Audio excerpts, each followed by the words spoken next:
End of the പേജിലേക്ക് സ്വാഗതം. ഞാനിന്ന് മലയാറ്റൂർ രാമകൃഷ്ണന്റെ വേരുകൾ എന്ന നോവലുമായിട്ടാണ് നിങ്ങളുടെ മുമ്പിൽ വന്നിരിക്കുന്നത്. 1966 പ്രസിദ്ധീകരിച്ച ഈ നോവലിന് കേരള സാഹിത്യ അക്കാദമി അവാർഡൊക്കെ ലഭിച്ചിട്ടുണ്ട്. നഗരജീവിതത്തിന്റെ സുരക്ഷിതത്വം ആഗ്രഹിച്ച് തന്റെ ഗ്രാമത്തിലേക്ക് അടിവേരറുക്കാൻ പുറപ്പെട്ടു പോയ ഒരു മനുഷ്യൻ അദ്ദേഹത്തിന്റെ ഭൂതകാലത്തെ സ്മരണകളും നിലനിൽപ്പിന് ആധാരമായിട്ടുള്ള പൈതൃകവും പാരമ്പര്യവും ഒക്കെ തിരിച്ചറിയുന്ന ഒരു മനോഹരമായ നോവലാണ് വേരുകൾ എന്ന് പറയുന്ന ഈ ബുക്ക്. ഇതിലെ പ്രധാന കഥാപാത്രം രഘു എന്ന് പറയുന്ന ഒരു തമിഴ് ബ്രാഹ്മണനാണ്. അദ്ദേഹം തലസ്ഥാന നഗരയിലെ ഏതോ വലിയ അധികാരമുള്ള ഉയർന്ന ഒരു ഉദ്യോഗസ്ഥനാണ്. വല്ലാത്ത ഔദ്യോഗിക ജീവിത തിരക്കുകളിലാണ് അദ്ദേഹത്തിന് തൻ്റെ വീട്ടിലുള്ള കുട്ടികളെയോ അദ്ദേഹത്തിന്റെ വീട്ടുകാരുടെ കാര്യങ്ങളോ നോക്കാൻ നേരമില്ല. അത്രത്തോളം തിരക്കുള്ള ഒരു മനുഷ്യനാണ്. അദ്ദേഹത്തിന്റെ ഭാര്യ ഗീത ഒരർത്ഥത്തിൽ നമ്മൾ സൊസൈറ്റി ലേഡി എന്നൊക്കെ വിശേഷിപ്പിക്കുന്ന തരത്തിലുള്ള ഒരു സ്ത്രീയാണ്. ഒഴിവ് സമയം ക്ലബിൽ പോയിട്ട് റമ്മി കളിച്ച് തോൽക്കുന്ന ദിവസം വീട്ടിൽ വന്നു കഴിഞ്ഞാൽ ആകെ പ്രശ്നമാണ്. ജയിക്കുന്ന ദിവസം വീട്ടിൽ വന്നു കഴിഞ്ഞാൽ മൊത്തം വൈബാണ്. രഘുവിന് അമ്മയുണ്ട്, കൂടാതെ 3 പെങ്ങന്മാരുണ്ട്. അമ്മലു, ശ്രീദേവി, സരസ്വതി എന്നൊക്കെ പറഞ്ഞു. സരസ്വതി എന്ന് പറയുന്ന ചെറിയ പെങ്ങളെ രഘുവാണ് കല്യാണം കഴിപ്പിച്ചത്. അവരെ ബോംബെയിലോട്ടാണ് കല്യാണം കഴിച്ചു വിട്ടത്. അവരവിടെയാണ്. അമ്മലുവും ശ്രീദേവിയും നാട്ടിൽ ആണ് താമസിക്കുന്നത്. അമ്മലു സ്വന്തം വീട് വെച്ചതിലാണ്. ശ്രീദേവി രഘുവിന്റെ തറവാട്ട് വീട്ടിലുമാണ് താമസിക്കുന്നത്. അവർക്ക് വേണ്ട അരി, അവരുടെ മക്കളെ കെട്ടിക്കാനുള്ള പണം തുടങ്ങിയവ രഘുവാണ് എപ്പോഴും നൽകാറുള്ളത്. അതുപോലെ തന്നെ അമ്മലുവിന് അത്യാവശ്യം സാമ്പത്തികമൊക്കെ ഉണ്ട്. തന്റെ വീട്ടിൽ ഏറ്റവും മുഴങ്ങിക്കേൾക്കാറുള്ള ഒരു വാക്ക് എന്ന് പറയുന്നത് വേർ ഈസ് യുവർ മാനേഴ്സ് എന്നാണ്. കാരണം ഗീത ഒരു നഗരജീവിയാണ്. രഘുവിന്റെ കുടുംബം എന്ന് പറയുന്നത് ഗ്രാമത്തിൽ നിന്ന് വന്നിട്ടുള്ള ആളുകളാണ്. അപ്പൊ ഗീതയ്ക്ക് എപ്പോഴും രഘുവിനോടുള്ള ആക്ഷേപം എന്ന് പറയുന്നത് മാനേഴ്സ് ഇല്ലാത്തവരാണ് രഘുവിന്റെ കുടുംബം എന്നുള്ളത്. ഒരു സമയത്ത് രഘുവിന്റെ ചെറിയ മോള്, അവർക്ക് 2 മക്കളുണ്ട്, ചെറിയ മോള് രഘുവിനോട് പറയുന്നുണ്ട്, daddy where is your manners എന്ന്. ആ വീട്ടിലെ കുട്ടികളെ ശ്രദ്ധിക്കാനൊന്നും ഗീത തയ്യാറല്ല. അവൾ ഈ കൂട്ടുകാരികളുടെ കൂടെയുള്ള സർക്കിട്ടും ക്ലബിലുള്ള റമ്മികളിയും ഒക്കെയാണ് അവരുടെ ജീവിതം. വീട്ടില് പിന്നെ രഘുവിന്റെ അമ്മയാണുള്ളത്. പക്ഷെ അമ്മയുടെ രീതികളിൽ കുട്ടികൾ വളരാൻ ഗീത സമ്മതിക്കുകയുമില്ല. ചുരുക്കത്തില് ഈ കുട്ടികളുടെ കാര്യം വേണ്ട രീതിയിൽ ആരും ശ്രദ്ധിക്കുന്നില്ല എന്ന് രഘുവിന് തോന്നുകയാണ്. അതിന്റെ ഉദാഹരണമായിട്ട് അയാള് കാണുന്ന കാര്യം, ചെറിയ മോളുടെ റൂമിനകത്ത് അവളുടെ വസ്ത്രങ്ങളും ബുക്കുകളും ഒക്കെ ആ ലക്ഷ്യമായിട്ട് ഇങ്ങനെ ചെതറി കിടക്കുന്നത് അതിന്റെ ഒരു ലക്ഷണമായിട്ടാണ് രഘു കാണുന്നത്. ഈ നോവൽ ആരംഭിക്കുന്നത് ഒരു ദിവസത്തെ ഔദ്യോഗിക ജീവിതം കഴിഞ്ഞ് വീട്ടിലെത്തി കുളിയൊക്കെ കഴിഞ്ഞ് രഘു എന്റെ മേശയുടെ വലിപ്പിൽ നിന്ന് ഒരു 2000 സ്ക്വയർ ഫീറ്റ് ഉള്ള വീടിന്റെ പ്ലാൻ എടുത്ത് നോക്കുകയാണ്. രഘു ഒരു വീട് വെക്കാൻ ആഗ്രഹിക്കുന്നുണ്ട്, ഒരു 2000 സ്ക്വയർ ഫീറ്റിന്റെ ഒരു ബംഗ്ലാവ്. അതിന്റെ പ്ലാന് പുറത്തെടുക്കുന്ന സമയത്ത് അതിന്റെ താഴെ 4000 സ്ക്വയർ ഫീറ്റിന്റെ മറ്റൊരു വീടിന്റെ പ്ലാന് കാണാണ്. രഘു ഞെട്ടി. ഈ 2000 സ്ക്വയർ ഫീറ്റിന്റെ വീട് ഉണ്ടാക്കാൻ തന്നെ രഘു നന്നേ കഷ്ടപ്പെടണം. അപ്പോഴാണ് ഈ 4000 സ്ക്വയർ ഫീറ്റിന്റെ അത് ഗീത വരപ്പിച്ചതാണ്. ആ സമയത്ത് ഗീത അവിടെ കടന്നു വന്നിട്ട് ചോദിക്കുന്നുണ്ട്, എങ്ങനെയുണ്ട് പ്ലാൻ, ഇഷ്ടപ്പെട്ടോ? രഘു ഗീതയോട് ചോദിക്കുകയാണ്, അല്ല ഗീത, നമുക്ക് ഈ 4000 സ്ക്വയർ ഫീറ്റിന്റെ വീടൊക്കെ വേണോ? 2000 സ്ക്വയർ ഫീറ്റിന്റെ വീട് പോരെ? അപ്പോ ഗീത പറയാണ്, 2000 സ്ക്വയർ ഫീറ്റിന്റെ വീട് എന്ന് പറയുന്നത് ഒരു കോഴിക്കോടിനോളം വലിപ്പമുള്ളൂ. ഗീത എന്ന് പറയുന്നത് ഒരു പൊങ്ങച്ചക്കാരിയാണ്. അവളെ സംബന്ധിച്ചിടത്തോളം അവളുടെ കൂട്ടുകാരികളുടെ മേലെ അവളുടെ വീടും മറ്റു സൗകര്യങ്ങളും ഉണ്ടാവണം എന്ന് ആഗ്രഹിക്കുന്ന ഒരു സ്ത്രീയാണ്. അവളുടെ അച്ഛൻ ബിസിനസ്സുകാരനാണ്, ആങ്ങളമാര് ബിസിനസ്സുകാരനാണ്. രഘുവിന്റെ ഈ പദവിയും അധികാരവും ഒക്കെ കണ്ട് മോഹിച്ചാണ് ഗീതയെ രഘുവിനെ കൊണ്ട് കല്യാണം കഴിപ്പിച്ചത് തന്നെ.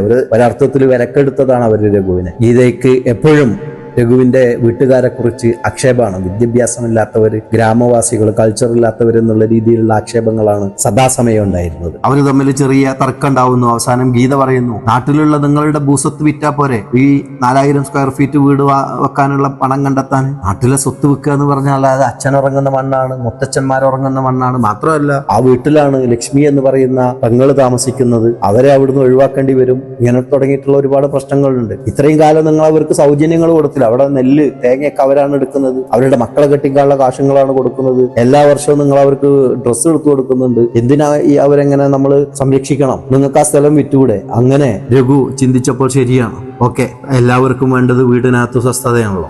അപ്പോൾ 4000 സ്ക്വയർ ഫീറ്റിന്റെ വീട് വെക്കാൻ വേണ്ടിയിട്ട് രഘു നാട്ടിലെ തന്റെ പൂർവ്വപിതാക്കന്മാര് സമ്പാദിച്ചിട്ടുള്ള സമ്പാദ്യം വിറ്റ് തൊലക്കാൻ തന്നെ തീരുമാനിച്ചു. മൂത്ത പെങ്ങള് അമ്മുലുവിന് ഒരു കത്തെഴുതി. സാധാരണ അമ്മുലുവിന് കത്തെഴുതിയാൽ ഉടനെ മറുപടി വരുന്നതാണ്.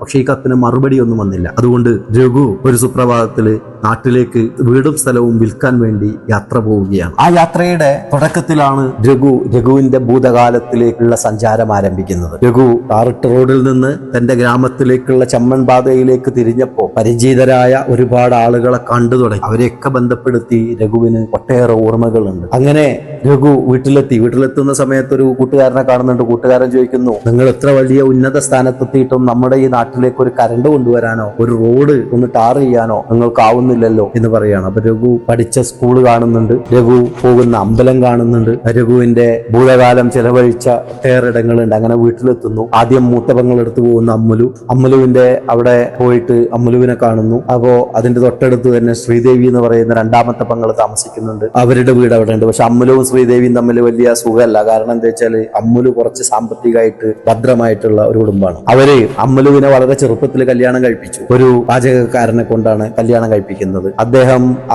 അമ്മുലുവിനെയും ഭർത്താവിനെയും മുത്തച്ഛനെയും മുത്തശ്ശിയെയും നോക്കാൻ അച്ഛൻ ചെറുപ്പത്തിലെ നിയോഗിച്ചു. അതിന്റെ ഭാഗമായിട്ട് അമ്മുലുവിന് കുറച്ച് സ്ഥലം മുത്തച്ഛൻ കൊടുത്തിട്ടുണ്ട്. അതിന് വീടൊക്കെ വെച്ച് അവരെ എരുമന വളർത്തിയും മറ്റ് കൃഷികൾ ചെയ്തും നിരന്തരം അധ്വാനങ്ങളാണ്. വല്ലാത്ത അധ്വാനശീലരാണ് അമ്മുലുവും അത്തിമ്പാർ എന്ന് പറയുന്ന അദ്ദേഹത്തിന്റെ അളിയനും. അതുകൊണ്ട് തന്നെ അവരുടെ കാര്യം സേഫാണ്. പക്ഷെ ലക്ഷ്മി എന്ന് പറയുന്ന രണ്ടാമത്തെ പെങ്ങളുടെ കാര്യം അങ്ങനെയല്ല. അമ്മാഞ്ചി എന്ന് പറയുന്ന അവരുടെ ഭർത്താവ് ഒരു സ്കൂൾ വാദ്യാരാണ്. അവരുടെ കാശ് കൊണ്ട് അവർക്ക് ജീവിക്കാൻ കഴിയില്ല. മാത്രമല്ല, എന്തെങ്കിലുമൊക്കെ കൃഷി ചെയ്യണമെങ്കിൽ തന്നെ അമ്മാഞ്ചിക്ക് ശാരീരികമായിട്ടുള്ള ഒട്ടേറെ അവശതകളുണ്ട്.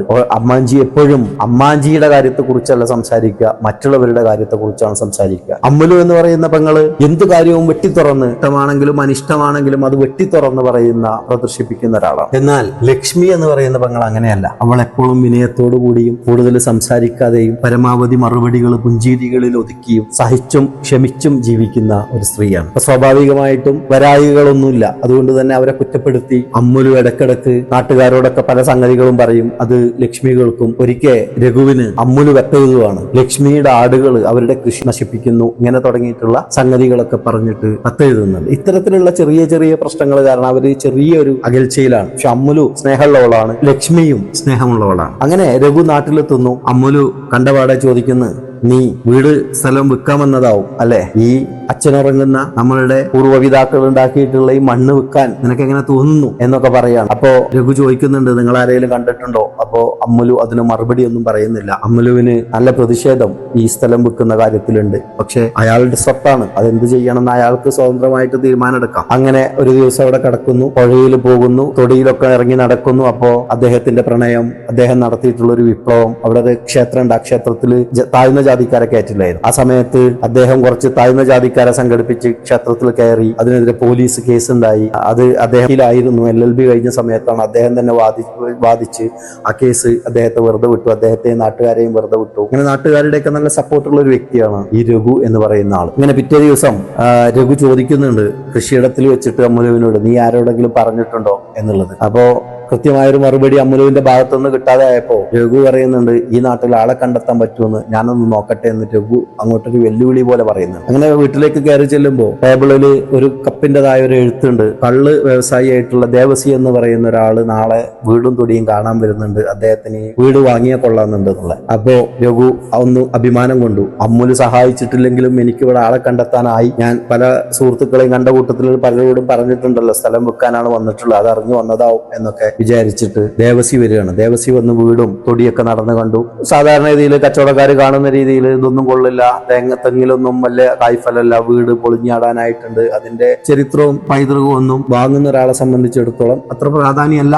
എന്നുള്ളത് കൊണ്ടാണ്. അതുകൊണ്ട് തന്നെ അവർ വീടിനൊന്നും വില കാണുന്നില്ല. അങ്ങനെ അങ്ങോട്ടും ഇങ്ങോട്ടും വില പറയുന്നു. അപ്പൊ അവസാനം ദേവസി പറയുന്നുണ്ട്, അമ്മുലു കത്തയച്ചത് കൊണ്ട്, എഴുത്തയച്ച് നോക്കാൻ പറഞ്ഞത് കൊണ്ടാണ് ഞാനത് വന്ന് നോക്കിയത്. പക്ഷെ നിങ്ങൾ പറയുന്ന വിലയൊന്നും തരാൻ കഴിയില്ല. എങ്കിലും ഒരു പ്രൈസ് ദേവസി പറയുന്നു. ദേവസി പറഞ്ഞ സംഖ്യയായിട്ട് രഘു പൊരുത്തപ്പെടുന്നില്ല. എന്നാലും കുഴപ്പമില്ലാത്ത രീതിയിൽ ദേവസിക്ക് ഇത് കൊടുക്കാം എന്ന് തന്നെയാണ്. എന്നാലും ഒരു ദിവസം ഒന്ന് ചവിട്ടി പിടിക്കാൻ എഴുതിയിട്ട് രഘു നാളെ വരാൻ പറയുന്നുണ്ട്. പക്ഷെ രഘു അന്തം വിട്ടു പോയത് അവിടെയല്ല.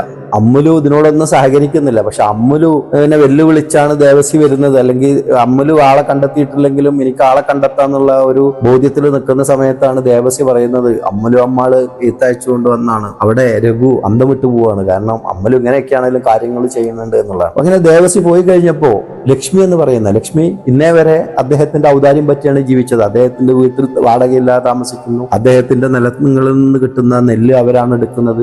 ലക്ഷ്മിയുടെ കുട്ടികളെ കല്യാണം കഴിച്ചു വിട്ടത് ഈ രഘുവാണ്. ഇന്നേ വരെ വിനയത്തോടെ അല്ലാതെ ഒരിക്കലും രഘു ലക്ഷ്മിയെ കണ്ടിട്ടില്ല. പക്ഷെ ആ ലക്ഷ്മിയുടെ സ്വഭാവം മാറുകയാണ്. ലക്ഷ്മി ചോദിക്കുന്നു, നീ വീട് പോകരെ? അത് തമിഴ് കലർന്ന ഭാഷയിലാണ്. എന്നിട്ട് ചിരിക്കുകയാണ്, പൊട്ടി ചിരിക്കുകയാണ് അവര്. അമ്മാഞ്ചിയാവട്ടെ പൂര താമസിക്കാൻ ഒരു ഇടമില്ലല്ലോ ഇനി എന്നുള്ള ആശങ്കയിൽ മിണ്ടാതെ സംസാരിക്കാതെ അനങ്ങാതെ സ്തബ്ധനായിട്ട് നിൽക്കുന്ന അമ്മാഞ്ചിയെ കാണും. അപ്പോഴാണ് രഘു അതിനെക്കുറിച്ച് ഓർത്തത്. ലക്ഷ്മിയോട് ഈ വീട് വെക്കുന്നതിനെ കുറിച്ചൊരു വാക്ക് ഞാൻ പറഞ്ഞിട്ടില്ല. യഥാർത്ഥത്തിൽ അവളെ അറിയിക്കേണ്ടതാ, കാരണം അവളും കുടുംബമാണ് അവിടെ താമസിക്കുന്നത്. അവരോടൊന്ന് പറയേണ്ടതാണ്, പറഞ്ഞില്ല. പറയാലോ എന്ന് വിചാരിച്ച് അങ്ങനെ നിന്നു. ഒരു ദിവസം അവിടെ താമസിച്ചിട്ട് പോലും പറഞ്ഞില്ല. ആള് വന്നപ്പോഴാണ് ലക്ഷ്മി ഇത് കാണുന്നത്. അവസാനം അവള് പറയുന്നു, ഞങ്ങൾ ബോംബെയിലേക്ക് പോവാണ്. ലക്ഷ്മിയുടെ മകൻ അവിടെ കൊട്ടാൻ പോയിട്ടുണ്ട്. കൊട്ടാൻ പോവാന്ന് പറഞ്ഞാൽ അക്കാലത്ത് 10ാം ക്ലാസ് കഴിഞ്ഞ ആളുകളൊക്കെ ടൈപ്പ് റൈറ്റിംഗ് പഠിച്ചിട്ട് ബോംബെയിലേക്ക് പോകും സ്റ്റെനോ ആയിട്ട്. ആ പണിക്ക് പറയുന്ന പേരാണ് കൊട്ടുക എന്നുള്ളത്. അവിടെ പോയി താമസിക്കുക, അവന് കിട്ടുന്ന ചെറിയ ശമ്പളം കൊണ്ട് ജീവിക്കുക എന്നുള്ള തീരുമാനം പറയാണ്. ഇതിന്റെ ഇടയിലൊക്കെ രഘു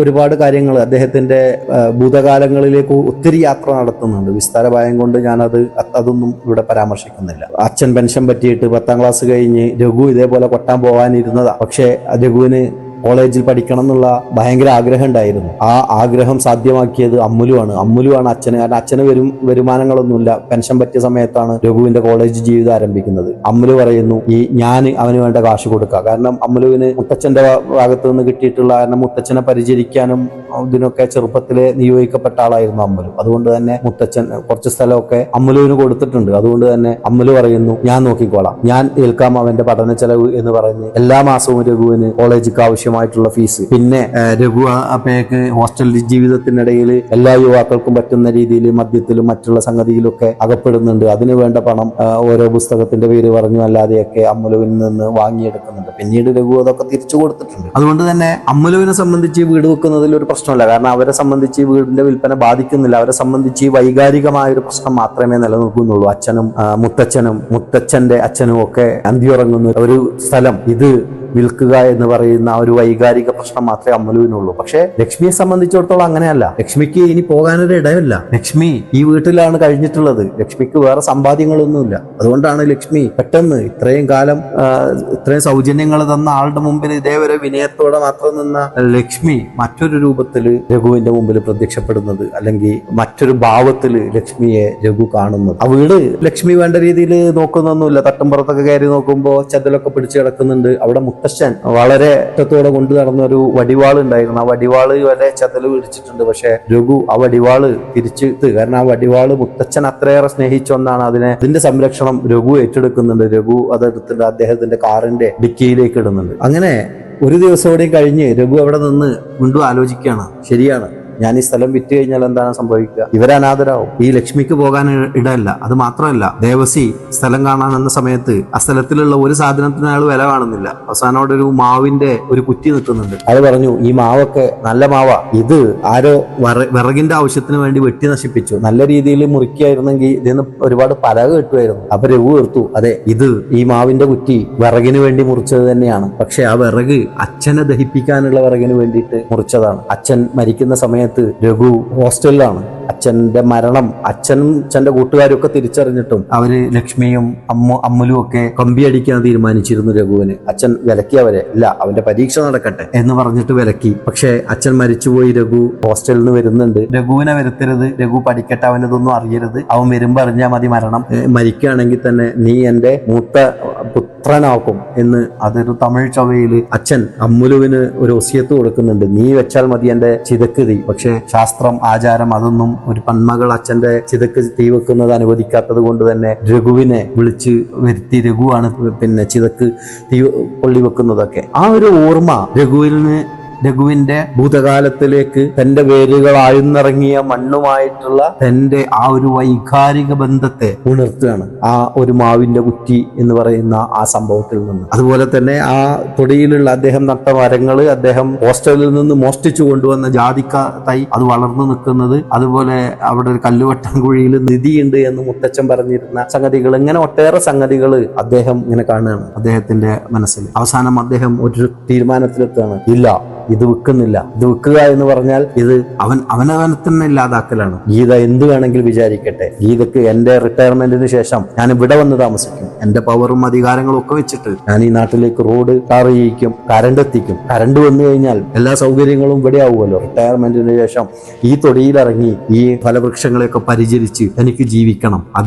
അദ്ദേഹത്തിന്റെ മുത്തശ്ശന് പ്രിയപ്പെട്ട ആ വടിവാള് മാത്രം വണ്ടിയിലേക്ക് ഇട്ടിട്ട് വീട് വിൽക്കുന്നില്ല എന്നുള്ള തീരുമാനത്തോടു കൂടി തിരിഞ്ഞ് നടക്കുന്ന ഒരു സംഭവമാണ്. നമ്മളുടെ നാട് എന്ന് പറയുന്ന ഒരു വികാരം, അത് ഏതൊരു മനുഷ്യൻ, ഞാനൊരു പ്രവാസിയാണ്, നാട്ടിലേക്ക് തിരിച്ചു പോകുക എന്നുള്ളതാണ്. നാട് വിട്ടവന് മാത്രമാണ് ആ ഒരു വികാരം മനസ്സിലാവുക എന്ന് എനിക്ക് തോന്നുന്നത്.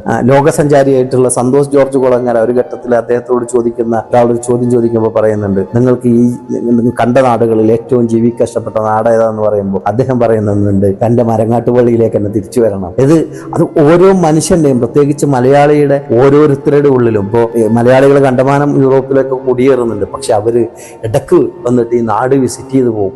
കാരണം നമ്മളുടെ വേരുകൾ ഊന്നി നിൽക്കുന്നത് ഈ നാട് എന്ന് പറയുന്ന ആ ഒരു വികാരത്തിന്റെ ഉള്ളിലേക്ക്, ആ നാട് എന്ന് പറയുന്നതിന്റെ ആത്മാവിലേക്കാണ് നമ്മളുടെ ഓരോ മനുഷ്യന്റെയും വേരുകൾ ആയിന്നിറങ്ങിയിട്ടുള്ളത്. ആ ഇല്ലാന്നുണ്ടെങ്കിൽ പിന്നെ നമ്മളുടെ അസ്തിത്വം തന്നെ ഇല്ലാതാവുന്നു എന്നുള്ള ഒരു തോന്നൽ എല്ലാ മനുഷ്യരിലുമുണ്ട് എന്നാണ് തോന്നുന്നത്. 66 എഴുതിയിട്ടുള്ള ഈ കൃതി 2026 അതുകൊണ്ട് തന്നെയാണ് വായിക്കുമ്പോൾ വീണ്ടും നമ്മളെ ചിന്തിപ്പിക്കാനും വീണ്ടും ഒരിക്കൽ കൂടി ഇത് വായിപ്പിക്കാനും ഒക്കെ നമ്മളെ പ്രേരിപ്പിക്കുന്നത്. കേട്ട എല്ലാവർക്കും നന്ദി.